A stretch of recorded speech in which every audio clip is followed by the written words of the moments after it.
శబ్దం. అసలు ఈ శబ్దం అంటే ఏమిటి? కేవలం శబ్దాల యొక్క సమూహమా,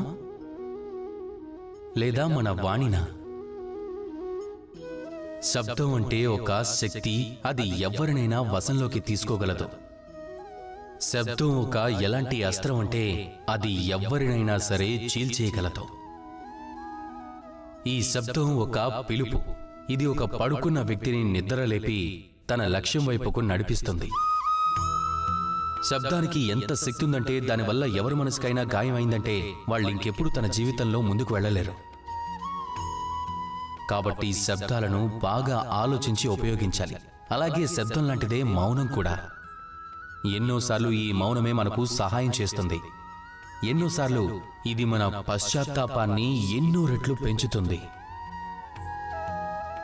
భీష్మ పితామహుడు, అంగరాజు కర్ణుడు, ద్రౌపది యొక్క వస్త్రాపహరణం జరుగుతున్నప్పుడు వారక్కడ మౌనంగా ఉన్నారు.